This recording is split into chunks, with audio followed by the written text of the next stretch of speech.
এই মেয়েটা কিভাবে এত ঘোরাঘুরি করতে পারে? ওর কি ফ্যামিলি নাই? ওর কি ফ্যামিলি থেকে কোনো বকা দেয় না? তো এটা হচ্ছে আমার কথা না, এটা হচ্ছে আপনাদের কথা। তো হ্যালো এভরিওয়ান, আসসালামু আলাইকুম। কেমন আছো সবাই? আশা করি সবাই অনেক বেশি পরিমাণে ভালো আছো। তো আজকে আমি কিছু কমেন্টসের রিপ্লাই দিব, মানে আপনাদের মতামতগুলো আমি বলবো। একটু কষ্ট করে ভিডিওটা শেষ পর্যন্ত দেখুন। আর আমি আজকে কোথায় গেছি সেটাও ডিটেলসে বলবো।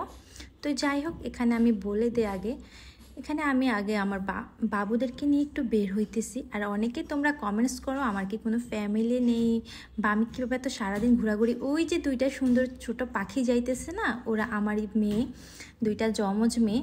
আর ওটা আমার হাজব্যান্ড। তোমরা অনেকে আমার হাজব্যান্ডকে দেখতে চাচ্ছ। তো আমার যদি ফ্যামিলি নাই থাকে তো আমি কিভাবে বের হচ্ছি? তোমরা অনেক কিছু না দেখে হয়তো সবাইকে ফ্যামিলির কাউকে ভিডিওতে দেখানো হয় না, আমাকে দেখানো হয়। তাই বলে তো এমন না যে কোনো আমার ফ্যামিলি নেই, ফ্যামিলি থেকে কোনো বকাবকি করে না। আমি সারাদিন ঘুরতে যাই, আমি কি একাই যাই? তোমরা 4-5 মিনিটের একটা ভিডিও দেখে অনেক কিছু জাজ করে ফেলো, এটা আসলে মোটেও ঠিক না।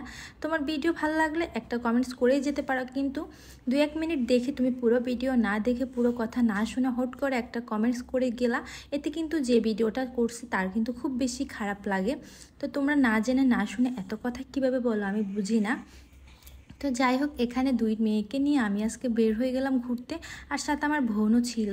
তো সবাই মিলে আজকে বের হয়েছি। আর আমি আর আমার বোন কিন্তু সেম টু সেম ড্রেস পরছি। তোমরা আমার অনেক আগের ভিডিওতে খেয়াল করছো কিনা জানি না, আমি কিন্তু এই ড্রেসটা পরে একই সেম জায়গায় আসছিলাম। তো এটা কিনছি মেনলি আমি আর আমার বোন একসাথে পরার জন্য, কিন্তু আমি একবার আগে পরে ফেলছি। তো আজকে কী করবো, বোন আবার রিকোয়েস্ট করছে না তুমি পরতে হবে, আমরা একসাথে কিনছি, তাহলে তুমি কেন আগে পরছো? তো যাই হোক, বোনকে খুশি করার জন্য আজকে আমার এই ড্রেসটাই পরতে হয়েছে। তো এখানে চলে আসলাম। আর এটা হচ্ছে আমাদের চাঁদপুরের খুব ডিমান্ডিং একটা জায়গা, সবাই এখানে ঘুরতে আসে। আর এখানে আমি মাসে 3-4 বার না আসলে তো আমার ভাত হজমই হয় না। কেন জানি এখানে আসলে আমি একদমই মানে প্রতিবার আসতে মন চায়। আর ওই যে দেখতেছো, এতক্ষণ কিন্তু আমরা ওই জায়গাটাই ছিলাম, কিন্তু এখন মাঝ নদীতে চলে আসছি। একটু নৌকা দিয়ে ঘুরবো ভাবছি, তাই নৌকায় উঠে গেলাম। একটা নৌকা ছিল না, এটা হয়তো মেবি ট্রলার ছিল, কি বলে এটাকে আমি জানি না। তো যাই হোক, এখান থেকে ওই যে দেখতেছে দ্বীপের মতো, ওখানে আমরা ছিলাম। আর জায়গাটা এত বেশি সুন্দর, নদীর পাড় ঘেঁষে এত ভালো লাগতেছিল। তো আমরা মাসে 4-5 বার তো এখানে আসাই হয়। আর নদীর ঢেউ দেখতেছো, মাশাআল্লাহ এত পরিমাণ ভালো লাগতেছে। একবার মনে হচ্ছে যদি আমি এখানে বাইসিসলি পড়ে যাই তাহলে আমার মনে হয় উঠে আসা সম্ভব না, কারণ পানি যেভাবে চক্কর খাচ্ছে, এই পানি একদম আমাকে তলিয়ে নিয়ে যাবে। মাঝে মাঝে মনে হচ্ছে যে নৌকাটাকে একদম টেনে ভিতরের দিকে নিয়ে যাচ্ছে। মামা বলতেছে এখান দিয়ে একদম স্লোলি চালাইতে হবে, নয়তো স্পিড দিলে ভ্যাগে শুধু ভিতরের দিকে নিতে থাকবে। আর এত ভালো লাগতেছে দূর থেকে দ্বীপটাকে, এত সুন্দর লাগতেছে, একদম নদীর ঘা গেছে। এটা আমাদের চাঁদপুরের মধ্যে সবাই চিনে, যারা চাঁদপুরে আছে তারা সবাই এই জায়গায় কম বেশি সবাই গেছো। আর এই দেখতে পাচ্ছ আমি আমার বোন একই রকম ড্রেস পরছি, তাই না? এই কারণে তোমরা হয়তো অনেক কমেন্টস করতে পারো, আপু তুমি এক ড্রেস দিয়ে কত ভিডিও করতেছো। আসলে না, আমি 2 বারে পরছি এই ড্রেসটা। আর আমার বাচ্চারা এত বেশি খুশি হয়েছে এই নৌকায় উঠে, ওরা 5 টাইম নৌকাতে উঠছে, ওদের কাছে খুব বেশি ভালো লাগতেছিল। আর ওদের খুশি দেখে আমার কাছে খুব ভালো লাগছে। তো নদীতে বেশ কিছুক্ষণ থাকার পর আমরা চলে আসছি উপরে। আর উপরে উঠে আবার বাবুদেরকে কয়েকটা রাইডে উঠবে, ওরা বলতেছে এখানে উঠবে। তো আমার মেয়েদেরকে এই যে রাইডগুলোতে উঠাইছি, এটা কি বলে, ছড়কা নাকি? তো এখানে আমার বড় মেয়ে তো নামতে চাচ্ছিল না, অনেক কানাকাটি করে নামাই দিছে, কারণ ওর টাইম শেষ হয়ে গেছে। পরে আমি এটা মানে এই নৌকাতে উঠবো, কিন্তু আমি আরেকবার উঠছি। উঠে আমার জীবনে এত পরিমাণে শিক্ষা হয়েছে, তা আমার বোন কখনো উঠে নাই। তো বলতেছে আপু চলো আমরা উঠি।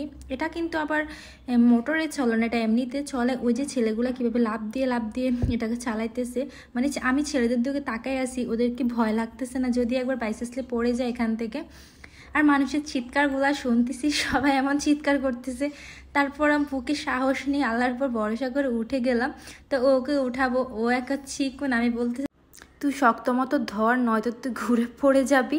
তো এটা বলতেছে না আমি শক্ত মতো ধরে আছি, তুই নিজে দিয়ে খেয়াল রাখ।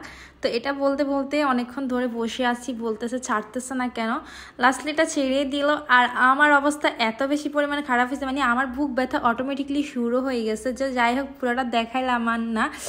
তারপর আমরা পুচকা খাই, মানে বেলপুরি খাইলাম এখানে। আর আমার কোথাও গেলে পুচকার বেলপুরি মাস্ট খাইতে হবে, নয়তো মনে হয় যে ঘোরাটাই একদম ব্যর্থ হয়েছে, তৃপ্তি মতো ঘুরাই হলো না এমন লাগে। আর এখানে সন্ধ্যার পর আমরা সন্ধ্যা হয়ে গেছে যেহেতু, তো সন্ধ্যা ভাবলাম একটু ভিউটাকে কতক্ষণ এনজয় করি। দেন একটু বসেছিলাম কিছুক্ষণ ধরে, আর এত সুন্দর ভিউ ছিল মাশাআল্লাহ, দেখে মনটা ভরে গেল। তারপর এখানে আসার সময় নিয়ে আসছি পেঁয়াজি, বেগুনি, আলুর চপ, বুট, দেন ছিল মুরগির চাপ, সব কিছু একসাথে নিয়ে এসে মুড়ি মানে মুড়ি মাখাই নিব। আর যেহেতু ফুচকা, বেলপুরি, চটপুরি, ঝালমুড়ি এগুলো খাওয়াতে আমার পেটে একদমই জায়গা ছিল না, পরে বাসায় নিয়ে আসলাম। ভাবলাম বাইরে আর কিছুই খাবো না, বাসায় একটু খাই, নিয়ে আসি। বাসায় নিয়ে গেলে, বাসায় আসলে কিন্তু ক্ষুধা লেগে যাবে সেটা আমি জানি। তো বাসায় চলে আসলাম এগুলা নিয়ে, আর এগুলা মাখাই বানাইছি, এত বেশি টেস্টি হয়েছে। আর এখন দেখতে পাচ্ছ কতটাই লোভনীয় লাগছে। আমি তো খালি খালি কয়েকটা পেঁয়াজি বেগুনি খেয়ে ফেলছি। তো যাই হোক, মুড়ি মাখাইছে আমার হাজব্যান্ডের নিজ হাতে। আর আমার হাজব্যান্ড যখন মাখায় মুড়ি মাখাটা অনেক বেশি মজা হয়। তো আমার ভিডিওটা যদি তোমাদের কাছে একটু ভালো লাগে তাহলে লাইক করে দিবা, শেয়ার করে দিবা। ধন্যবাদ সবাইকে, টাটা।